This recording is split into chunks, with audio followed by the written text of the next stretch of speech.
I'm really proud of that one. It's changed my whole mood.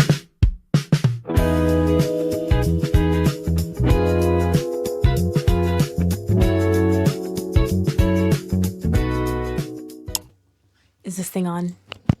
Hi friend, welcome to my channel, or welcome back if you haven't been here. If you're new here, my name is Ray. I'm so happy that you guys are here. If you don't know, I am just a lifestyle vlogger. I'm actually a little new to this, and we're actually going to get into that today. If you notice the title of the video, it is called Why I Didn't Participate in Vlogmas This Year and Why You Didn't Either. So I'm just going to go through a quick list of reasons why I didn't participate in Vlogmas, and you might resonate with it if you clicked on this video. So number one, if you're here, I would love for you to like and subscribe. I drop vlogs. It might be a little sporadic sometimes, but 2026, we're trying to be better, but we'll get there. I also post a lot of running and yoga content, sometimes gym content on my Instagram. If you haven't followed me there, it's just my name, R-A-I-Y-E. All right, reason number one why we did not participate in Vlogmas. We simply forgot. It wasn't even a thought for me personally until I started seeing people post about it. And at that point, I kind of just thought it was too late. Because I'm already kind of a sporadic poster of YouTube because I just am so busy, I didn't even have the idea to do Vlogmas this year. Anytime I really think about doing Vlogmas, it's because I've already seen people do it. So I'm planning on making a bingo card for 2026, and on there it's gonna say Vlogmas just to remind me, because by this time next year I feel like I'm gonna forget that Vlogmas is a thing again. 365 days is a long time to try to remember what you want to do in 12 months. So we forgot. That's the simple answer. Number two, by the time you did realize maybe, oh, Vlogmas would have been cool to do, you thought it was too late for you to hop on the bandwagon and maybe even do a little catch up. See, a lot of the times we think that we're just too behind to do something to start. It's the same thing for when people say, oh, I'm going to start working out, I'm going to eat right January 1st. You don't have to wait until January 1st. You don't have to wait until Monday. You don't have to wait. Just do it.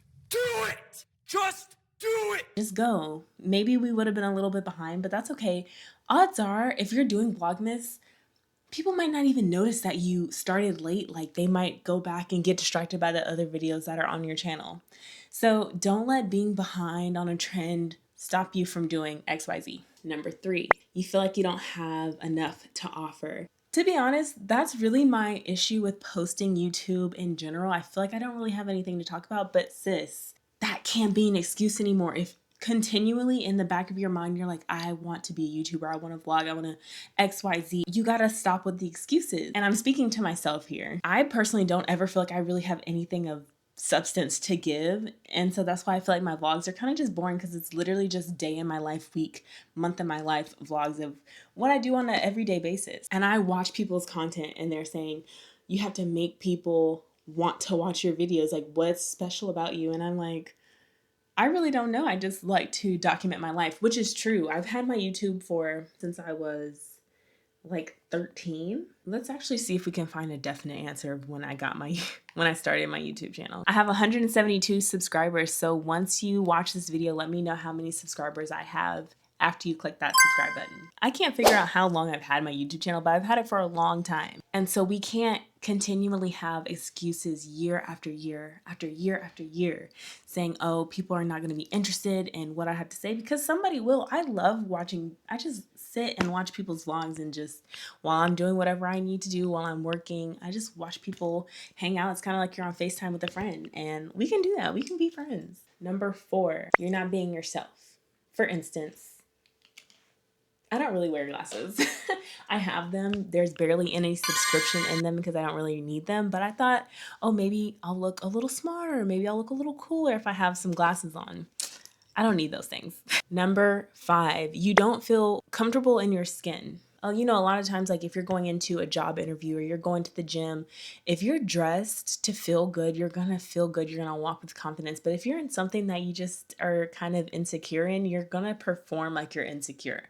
So if you're comfortable in like sweatpants and that's your vibe, cool. But if you know that that's going to make you feel a little more shy in front of the camera, throw on some jeans. Even if people can't see what you're wearing underneath, throw on something that makes you feel good. Spritz some perfume. I put on some earrings.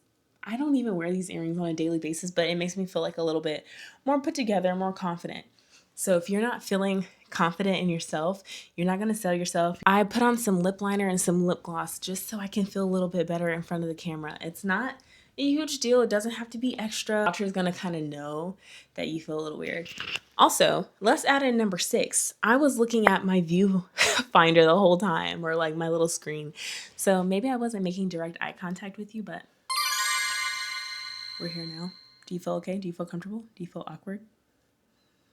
Yeah, me too. Number 7, you feel like you don't necessarily have the space to film. I've had this issue for a very long time. If you've been here before, if you're not new and you watched my videos before, you know I live in my parents' house and I love it here. I'm very thankful, but I don't necessarily feel like I have a place to film. So I have my room in the background. It's a little messy. I have like little plastic furniture that's just kind of getting me by until I move into my own place.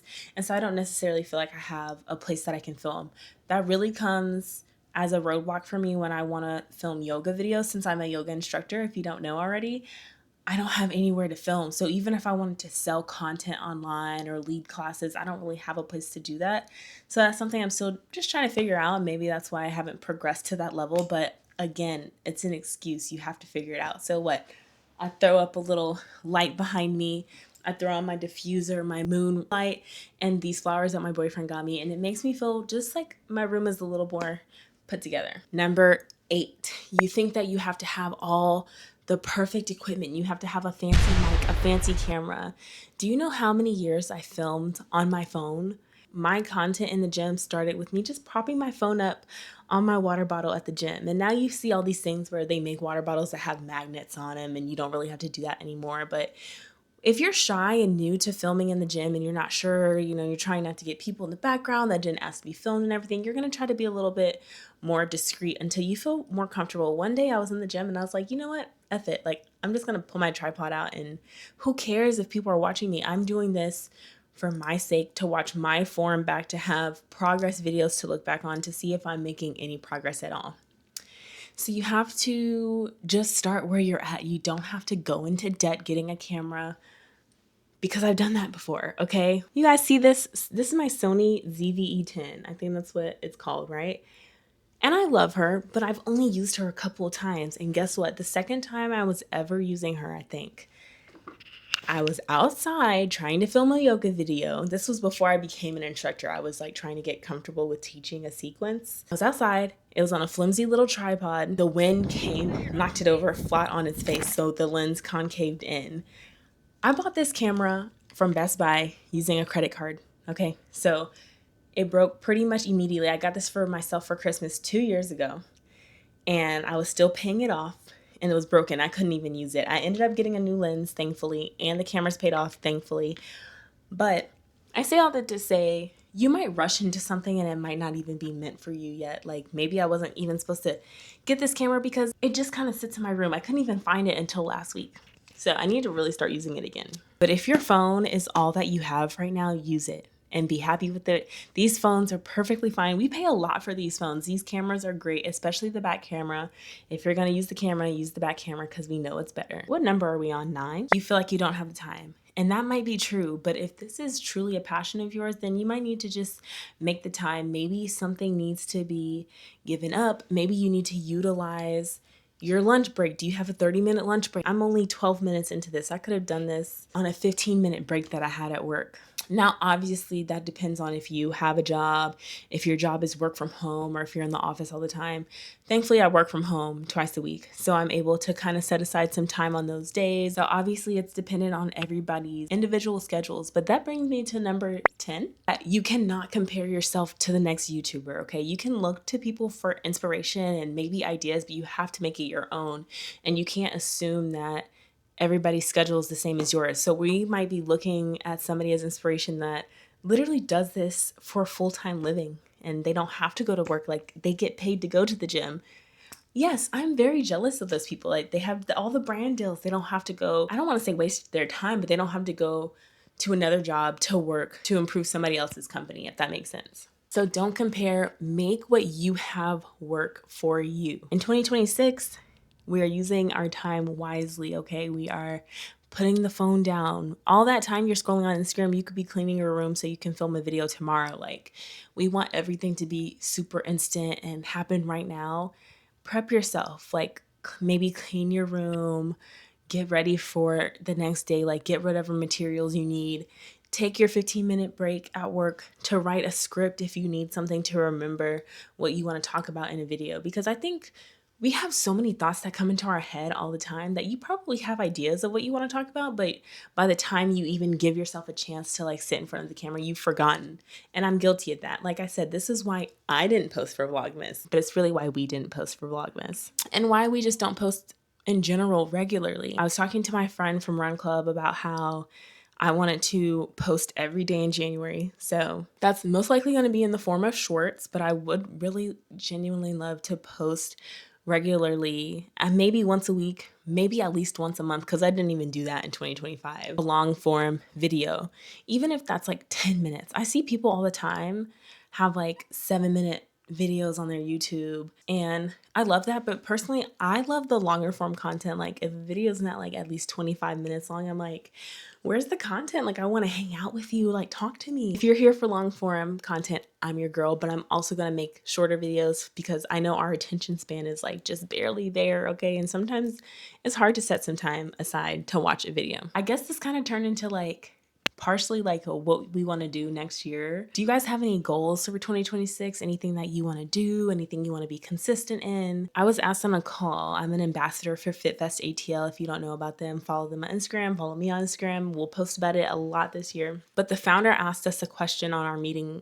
the other day saying like, what was our weakness of 2025? And mine was just doing the most. Like I was trying to make sure I had time for everything. And subsequently, I kind of just failed.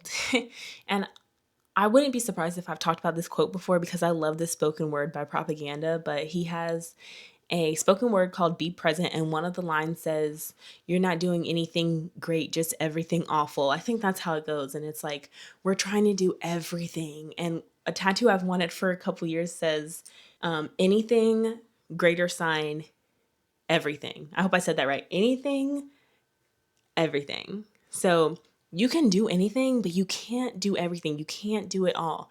So for me, that takes form in the fact that I love to lift, I love running, and I love yoga. I'm a yoga instructor. I do a lot of races, and I like to lift heavy stuff. It makes me feel good, right? I want to be a muscle mommy. But the fact that I have a full-time job and that I have a partner and I have relationships in my life that I want to uphold too, sometimes I have to skip the gym and I go to lunch with a friend, and I was beating myself up about that a lot last year. I was really almost to the point where I was like, I need to cut everybody off. I need to move out of state so I don't have any relationships. I just want to work out all the time. I want to get fit. I want to be skinny. I think that means we're doing it for the wrong reason. No one's holding a gun to my head, censor that word, saying like, I have to work out 5 days a week anymore. Because first of all, that was a lifestyle that I used to have, but I can't do that anymore. I am on a running training plan and I teach 3 times a week between yoga and sometimes other group fitness classes. And so lifting 5 days a week is just not feasible. And I don't have to force, I just came to the conclusion like a week ago that I don't have to force myself to lift before I run or after I run or before I go teach. One day, if I'm teaching, that's all I'm going to do. Like, I'm not going to force myself to do XYZ because that's when you start to get overwhelmed, when you have a lot on your plate, and then you come home and you don't have time to cook your dinner and meal prep and clean your room and have a nice space to come home to. In 2026, I want to be more gracious with myself, just have a little bit more grace and not such high standards for something that's like, why am I trying to achieve all of this? Like I have my whole life to be fit. So if last year was heavy on the running, maybe this year is heavy on growing as a teacher. Maybe next year I can get back into lifting. I don't know, but I want to do it all and I'm still going to do it, but I'm going to be more gracious on myself. So if I miss a day running, it's not the end of the world. Like I know consistency is key, but if I want to also be making my YouTube videos, maybe I might have to miss a day of lifting so that I can come home and edit a video. I also have good reason to believe that I'll be more consistent with my YouTube next year because if you haven't seen the video of my boyfriend getting me the DJI last year for my birthday, or I guess this year for my birthday, you can see it here. But so I have a MacBook Air And I don't know what year it is, but it can't handle the 4K of the DJI. And so thankfully my mom has like a desktop that I can use, and it's so much faster. It's beautiful. I love editing. It's like chef's kiss. So I'm like, oh, I can really start to push out some content. So y'all get ready. And next year we're both doing Vlogmas. Just come back and remind me if I forget, okay? I wonder if we should make bingo cards together. I low-key want to make it with my boyfriend. I don't know if he'll be into it, but maybe I'll try to film it. That would be cute. So I'm gonna start to think of the things that I want to have on my bingo card, and then maybe we can make a video together. Thank you so much for watching. I hope that this was helpful. Honestly, we're just having a little chat. I hope that you stick around. Okay, hopefully I'll start talking to the camera a little bit more like this, and know that every video doesn't have to be vlog style, because maybe I do have some things that I can say. So if you have an idea, just sit down and record it. Like, I didn't even have the time to write this down because I literally thought about this video at the end of my work shift. And I was like, I want to record this before I go to the gym because I'm going to the gym in an hour. So I'm actually going to go ahead and maybe try to edit this and get it out. Let me add in another point 11 for why we haven't been posting. It's because maybe we film so much, speaking for myself, but maybe you relate. I film so much content and I don't always have the time to edit it. And so I'm sitting on content. My last vlog that officially dropped was like a September vlog. October, November, December. I have 3 months of content to go through, and I'm always like, okay, well, I have to edit everything or get those out before I get this one out. No, I'm about to go edit this right now, and I'm going to get it onto the tube, and then, you know, I'll go back and edit the other stuff and just drop it as like a late catch-up vlog. I don't know. We'll see. But my thing is, you take the time to film it. Take your time and edit it. Like, even if you're like me and you just like to have these videos for your future self to look back on. Like, I love looking on videos of me and whoever I was friends with 10 years ago, just like having a fun time. Like, it's just stuff I would have forgotten about if I didn't document it. So film it, edit it, upload it. It might get seen, it might not, but you're going to have these memories for life. For lifers. Okay. That's really it. So thank you guys so much. Again, my name is Ray. Like I said, I am a yoga teacher and I like to leave you guys with affirmations. So we're going to pull from the angel number message today. Just going to pull a random one. I think angel numbers are super cute. I have 444 tattooed on me, and upside down it looks like 777, which is lucky. 444 means that you're protected. Your angel guides are like protecting you, I'm pretty sure. Let me look that up because it's been a little while. A sign of protection, reassurance, and divine presence surrounding you. So whatever you believe in, if that's God, if that's the universe, you are protected. I'm not a tarot reader, let me do that.